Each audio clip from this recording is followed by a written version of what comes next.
Hello and welcome to part 4 of my PlayStation 4 collection. Just before we get started, I am thinking of doing a playthrough of one of my PS3 games.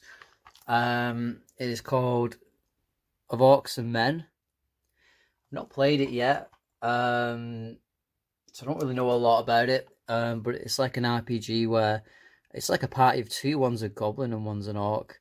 Um, I think the orc does all the combat and the goblin does the sneaky stuff. Cyanide Studios looks pretty good with the first time I've played it. I've got a capture card for gameplay, so I'm thinking I might bang that out if if I get a couple of subscribers maybe after this video or over the next couple of few days.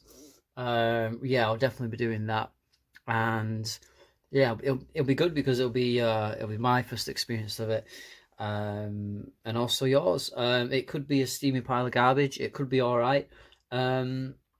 It's part of the series of the Sticks games, which I don't think I've covered any of them in these collection videos yet. But I think I've got both of them. The first one, Master of Shadows, and also Shards of Darkness. It's like a stealth game where you play as a goblin. It's quite unique. The first one's a bit rough around the edges. The second one's a massive improvement. So I think I might like them. I know I like the characters. It's whether I like the game because I think this is a completely different type of game. But yeah, anyway, smash that like button, hit subscribe if you want to see me do that. And yeah, I'll see if I can bang it out. Hopefully, I could do it at the weekend if I get the numbers by then. Yeah, so without further ado, let's move on with the next few games of the collection. See how many we can get through in 35 minutes. Because I've told myself that's the longest I'm going to have this video go, but we'll see if that happens. So yeah, let's start with.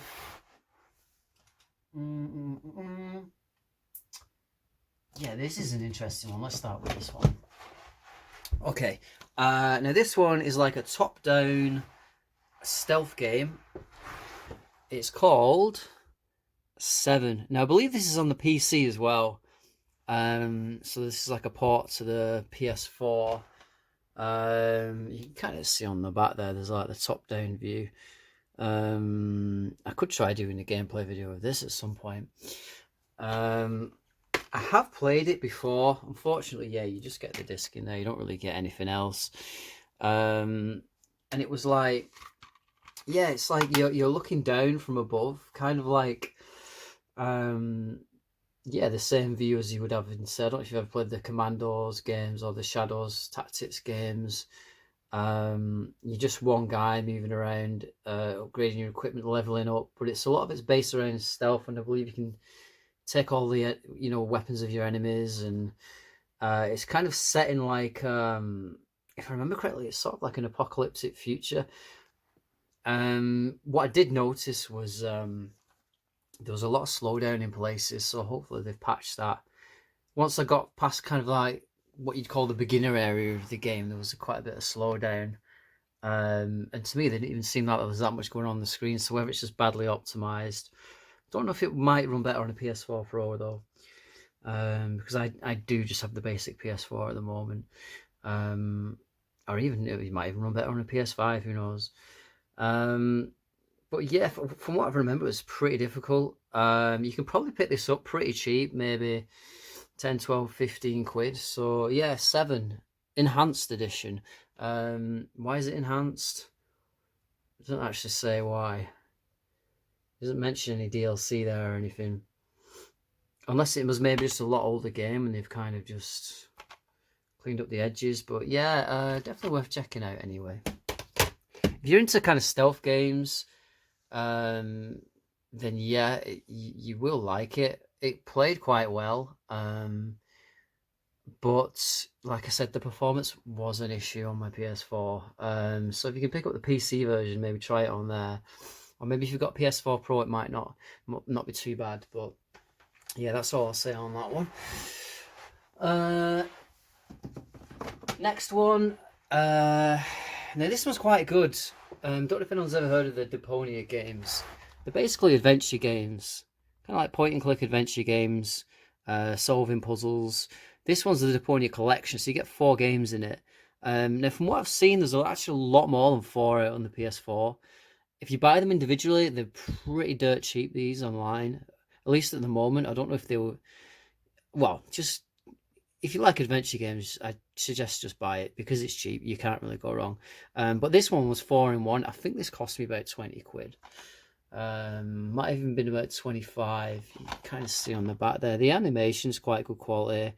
It's all like fully voice acted. It's quite challenging. I remember I started playing the first one, just regular old Deponia. Yeah, because then after that it's got Chaos on Deponia, Goodbye Deponia, Deponia Doomsday, blah blah blah. But yeah, I played the first one, and there's a puzzle where you're kind of like waiting in a queue of people, and you've got to get to the front of the queue. And it took me a while to figure out, but you have to like notice what kind. I don't want to say too much about it, but there's something in their appearance that when you go outside, it correlates with things that are going on outside, and you have to.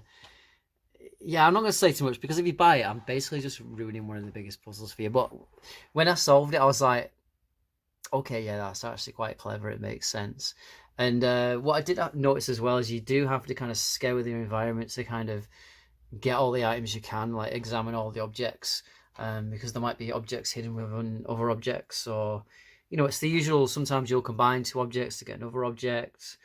Yeah, it's quite good. You kind of like if you it's set on a planet called Deponia, from what I remember, and it's like a junk world, and you're like I think you're sort of like an inventor, if I remember right. But yeah, if you're into games that make you think, definitely give it a go. See if you can get the collection. I mean, you get. I mean, yeah, 25 quid's not really a lot considering you get 4 games in there. But if you just want to try one out, yeah, I'm pretty sure you can pick one up second hand for like a couple of quid.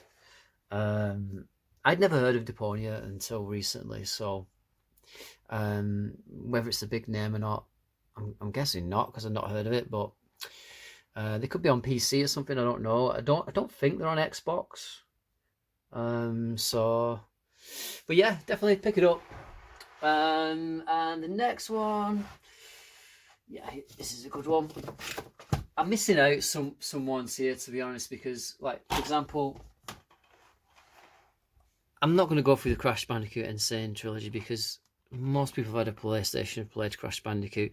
It basically plays exactly the same as the older games, which means in places they're balls hard, but the graphics are a lot nicer, So it's 3 games in one. If you pick that up cheap, definitely get it. 3 games in one, can't complain. Got a lot of gameplay there, and it's challenging like it was in the old days. Sometimes. Frustratingly so, but yeah, they're good games. That's why they were good, though. I think in a way, I don't know. Games seems to be getting easier these days, and then you get these kind of remasters come out, and everyone can't wait to play it, and then they kind of complain that it's like balls hard, and it's like, yeah, it was balls hard. It's just for some reason you remember it differently, Yeah, it's strange that. Anyway, yeah. So the next one I want to talk about now. Unfortunately, this one's disc only. It is Toki. I believe this was on the Mega Drive, or was it on the NES? Might have been on both, to be honest. Yeah, it's just like a side-scrolling shooter. You get turned into a monkey, and you're going through the levels. Like spitting bullets at the enemies. You can get upgrades like spread shot. You can get like jump boots. You can get like an invincibility helmet that kind of just lets you walk through enemies for a time limit. At the end of each level is a boss. Now I've played through this and completed it on. I think I did it on easy mode. I know that's a bit of a sin, but the game's hard. So I went through on easy just to get to the end. And I was like, oh, that wasn't too bad. And I felt like some of the bosses, I was like, they're a bit easy. You just kind of stand in a certain spot and you hammer the shoot button and just, power the health down, and then before they can get too many attacks off. And they weren't too hard to dodge. But then when I noticed, I completed it and I thought, let's just try it on normal and see if it's any different. It was a lot harder. it was a lot harder on normal. The bosses seemed to, I don't know whether they had more health or they were just kind of quicker in their attack patterns. I think some of them might have even had some different attacks. So, boy, God knows what it's like on hard, but yeah. So in that sense, it's actually got a lot of replay value if you want to kind of work your way up the difficulties. Easy you'll lose quite a few lives on easy, but having said that, once you know the levels and you played through them a few times, you could go through the whole easy mode without using a continue, with a bit of practice. But yeah, normal mode, super hard, and they give you less lives as well, if I remember. So I'll probably go back to that at some point and try it on like a tougher difficulty. And yeah, I think I paid about 15 quid or something for that. It's probably not even that now. But yeah, I think it's a game that like people will look back a bit more fondly on. The graphics are really good, actually. The animations quality is on its, like, you can't complain. And it pretty much, like the Crash Bandicoot, it pretty much plays exactly like the original. Really tight movement, like your character isn't too maneuverable. Like you have a limited kind of duck ability. Your jump's not that impressive unless you get the jump shoes. Yeah, it's and you can only shoot it like up, diagonal, forwards, or like I think a little bit lower if you duck and shoot. You can shoot like diagonally down as well. You can also jump on enemies' heads as well, which sometimes you have to do to kind of get to extra lives or some of the power-ups and stuff. So yeah, it's a very simple game, but like I said before, sometimes that's all you need. Like it's a game you can play brainlessly and just play through.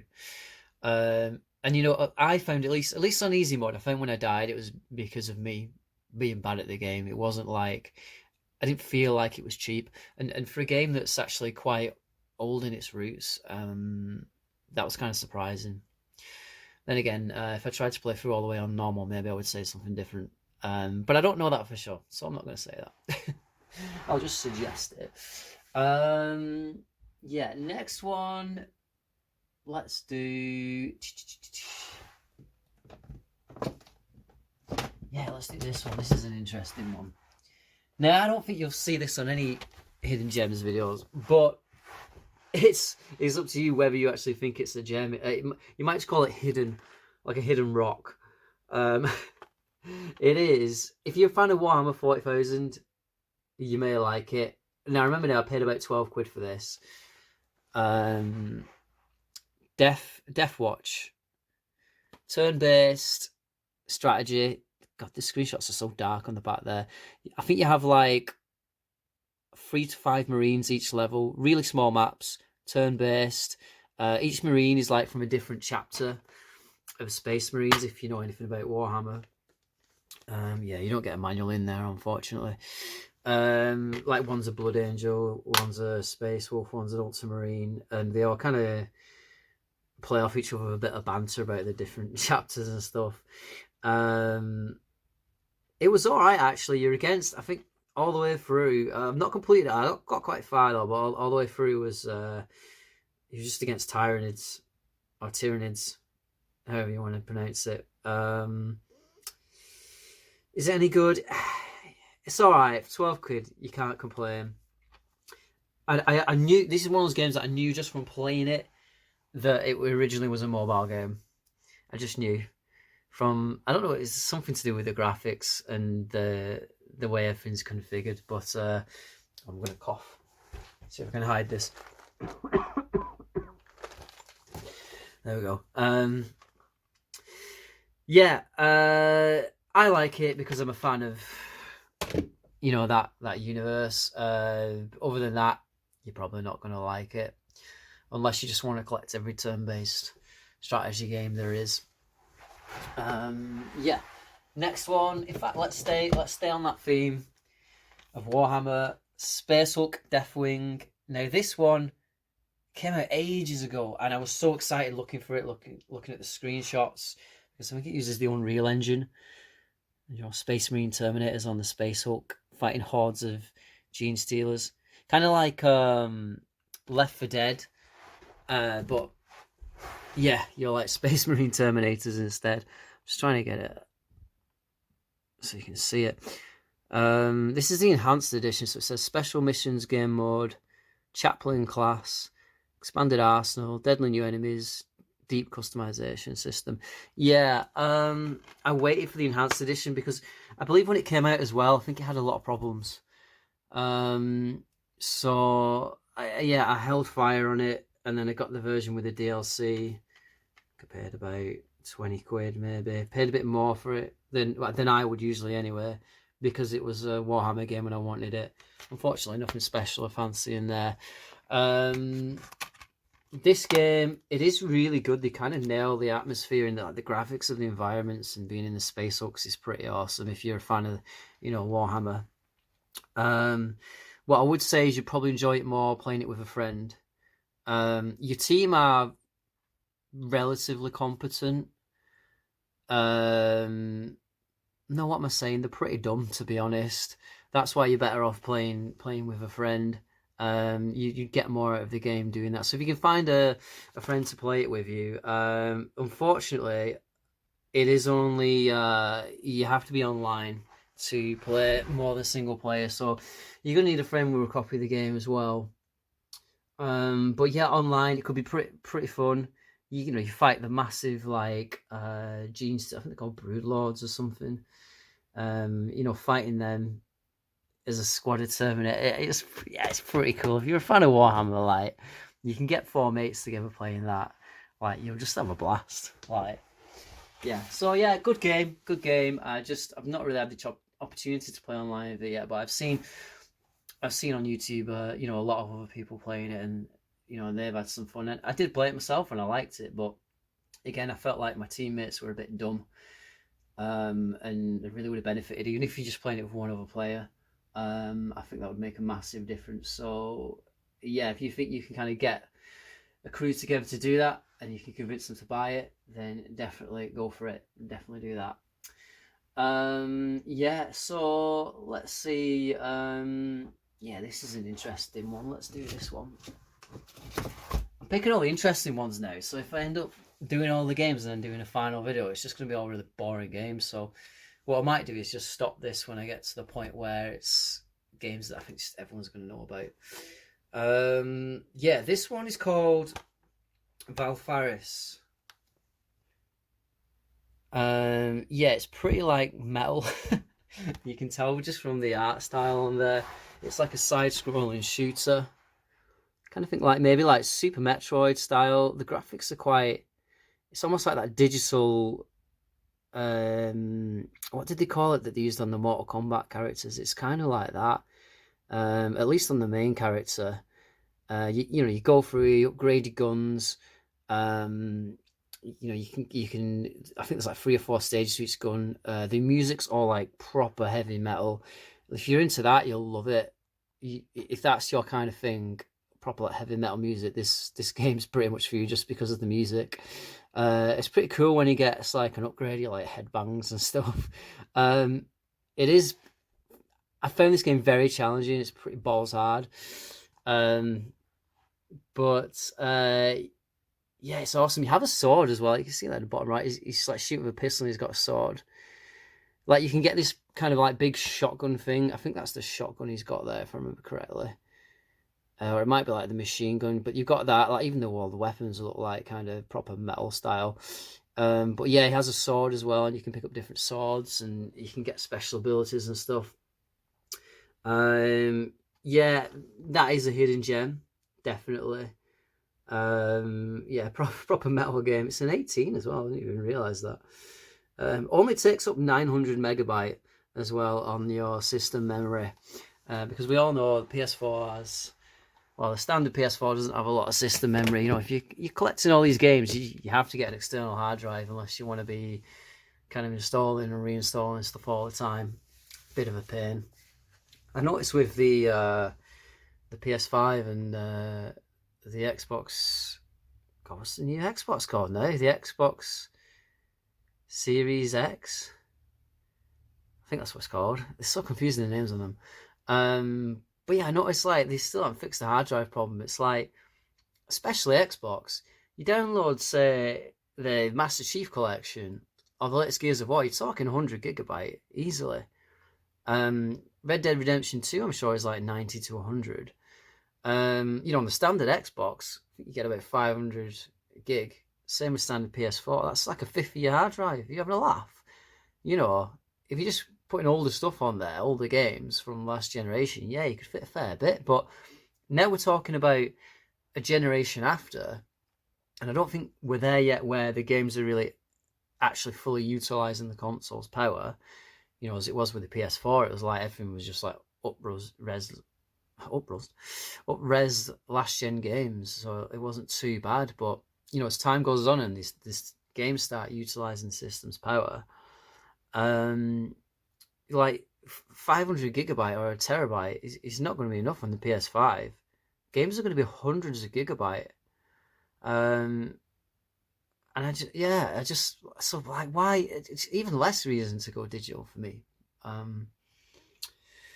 But yeah, whatever.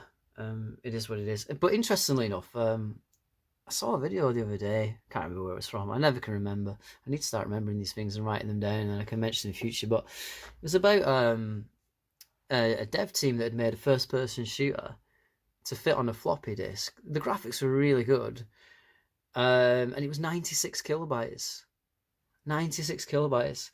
So, but I don't think that would work on console. I think it was something to do with the way they programmed it. They'd like, it's like almost just like give the game instructions of what to do to how to build the game rather than put the game on there. I think it's probably the most basic way I can explain it. But it's interesting what people can do to save space, really. But at the same time, I don't think like, if Sony can or Xbox can sell their own brand of hard drive to stick on there, maybe they just see it as an opportunity to make money, unfortunately. I mean, the PS Vita, the cards for that were ridiculously expensive, just for a couple of gigabyte. If I wanted a couple of gigabyte on my laptop or something, I could buy a USB stick for a couple of quid. If I just wanted like 4 gig or something, So yeah, the prices were just ridiculous. Anyway, that's a side note. Let's see if we can cover something else before I just bloody talk us into oblivion. No, I don't have Oblivion in this collection. Was Oblivion even? Well, it obviously wasn't on PS4. I don't know if it was on PS3. They probably released like a Legendary Edition or something. I have like the edition with all the DLC on the Xbox, but that's all of the story.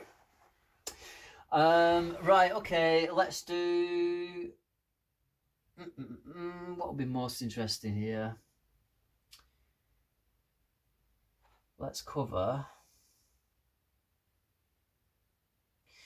this one. I've not actually opened this one, and there's a reason, because I bloody bought it in German by accident.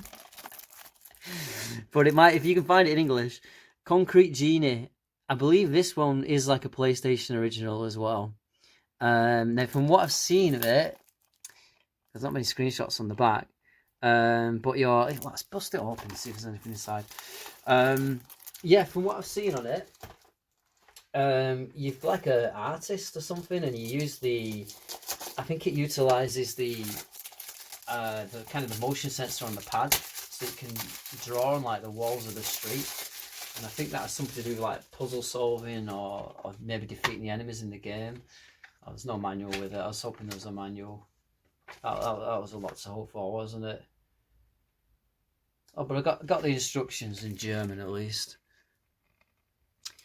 Maybe I'll learn German. I don't even know if this thing will run actually if I pop it in, but yeah, it says Mal mit as verzaubertem Pinsel magische Geschöpfe und Schins. Is that even German? No, I think it is German. Yeah.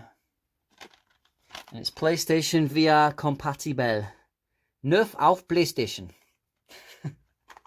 Yeah, so I can't really say much about that. I need to find a German friend I can sell it to and trade with. Let's do a couple more. Let's go for not really hidden gem, but it is a game that I like, and I think it's good value for money.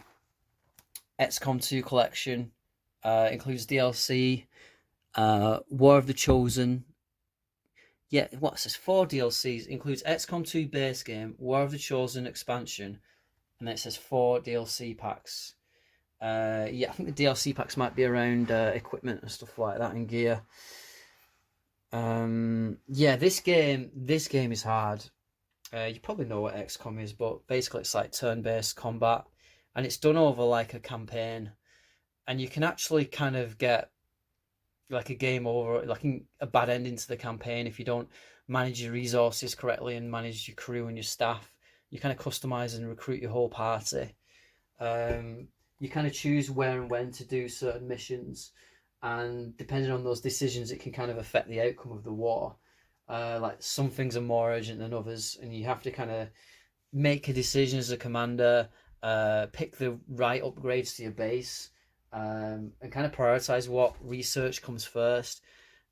It's really challenging. I played quite deep into it, and then I got to some of the bosses. The bosses are really tough on this, but I think maybe I didn't make the right choices earlier as a commander, and so they were a little bit harder than they needed to be. So I've always thought, you know what, I will give this one another playthrough. But yeah, I'm gonna need like a guide or something just to let me know how to manage the base and everything. It's actually 2 discs, this one.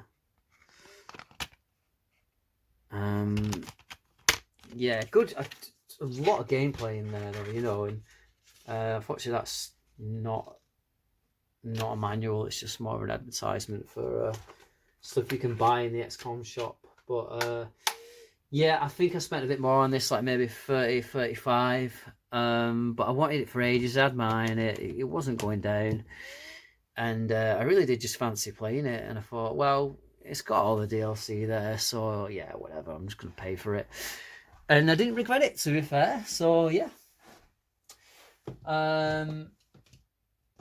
Oh, now this is a good one. Locke's Quest. Definitely hidden gem, this one. It was on the Nintendo DS. You can tell from the graphics there. So yeah, you're not going to get blown away by the graphics on this one. I'll say that. It's basically a tower defense game, and you've got to kind of build up all these walls and turrets as the enemies are coming in. As you kill the enemies, you get currency. You can build more stuff.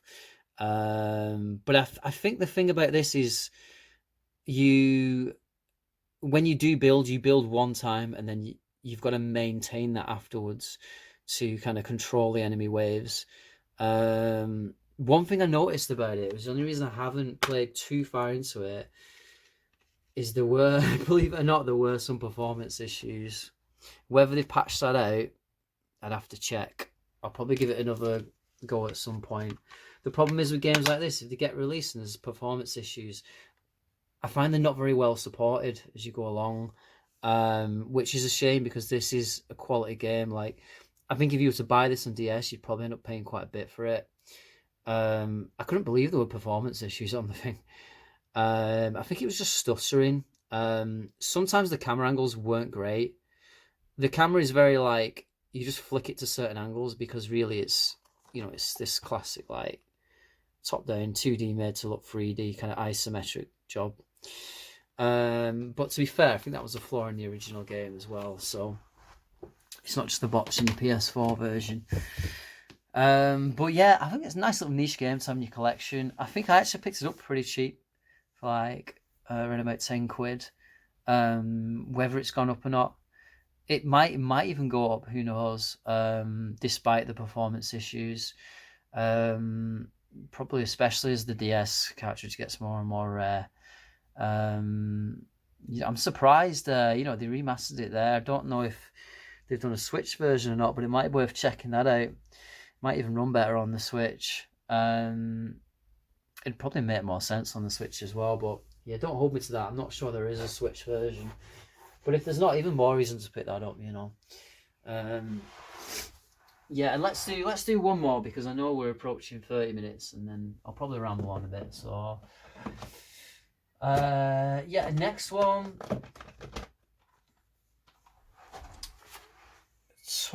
Germinal, back in the groove. Now, you might have played this with your mate when you're younger on the Mega Drive. So it's basically that, but massively improved graphics. I say massively, it's obviously it's all HD resed up. And it plays exactly the same. If you're not familiar with it, you kind of go around the levels looking for ship parts, and you can pick up items and presents that kind of give you different abilities. Maybe help you against the enemies, help you move quicker. And there's like levels that you can go up and down through, and you can both be on different levels at different times. It's 2-player split screen. Online play optional as well. Yeah, it does have network plays. Network plays 2 to 4. Yeah, I think in this one, if you look on the back there, there's another 2 characters. I think there are actually another 2 characters you can play as. So you can have up to 4 player. What's really cool about this is you do get an instruction manual, and it's pretty chunky. I can't remember if this was limited run actually. It's got some pretty cool artwork in there. God, it even has like a notes section in the back. Classic. Yeah. It is a good game to play with a friend and just chill out, you know. I would recommend it. Oh, it was a limited run. Yeah. Limited run number 243. To be honest, I don't really buy a lot from limited run games. For me, like you're paying like, well, from my side, nearly £70 just for like the base game, and then I'm waiting like 5 months for delivery, something ridiculous. I've actually ordered Scott Pilgrim versus the World through them. That's probably the last thing I'll order though, to be fair. And I only ordered that because I loved that game when it came out. I thought I want that physical. So yeah, that's been on its way for months. I had an email recently saying, you know, it's still on the way. I'm like, right, okay. Bloody forgot I ordered the thing, to be honest. But yeah, I get it. Like the limited runs, so they'll hold the value. Like if you try and buy that now on eBay, you're probably looking at over 100 quid, to be honest, because people are just a bit scummy about it. I think some people buy those just to sell them on for more, because that's just what some people do, really.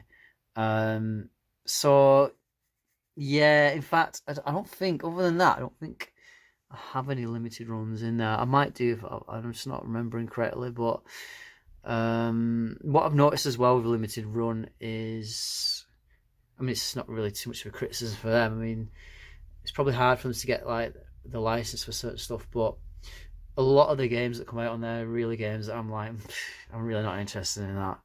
I don't even know why you put that on a disc. But you know, stuff like Toe Jam and Earl and Scott Pilgrim, I'm like, okay, yeah, I'll take a dive on that. And to be fair to them, they did Divinity Original Sin 2 on the Switch. I mean, you can get that physical anyway on PS4. They did it on the Switch, so I thought that was kind of unique, and my friend bought that. He actually said it ran all right. I thought it would melt his Switch personally, because the graphics in that like are pretty good, and I thought they would push the PS4 maybe a little bit too much, the base PS4 anyway. But the performance is like bang on, and apparently it's all right on the Switch. I've not seen it running. I'm guessing maybe they've scaled down some textures or something, but you know, if it's on a smaller screen, I guess that's not too much of an issue.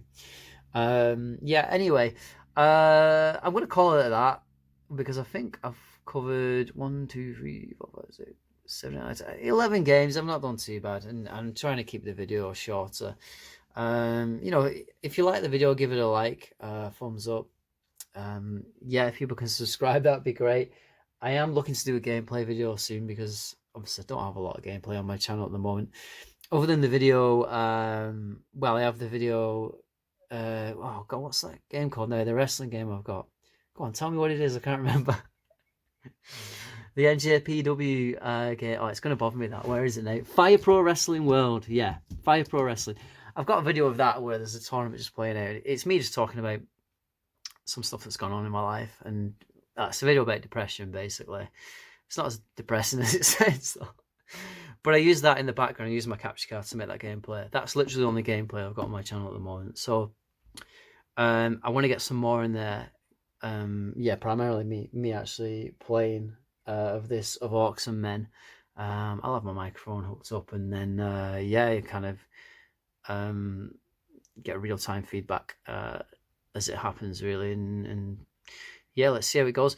If I really enjoy it and the video gets some attention, then I'll keep playing it. If I despise it and the video gets a bit of attention, then I've got a decision to make. I mean, if I despise it to the point where it's hilarious, then I probably will push through with it.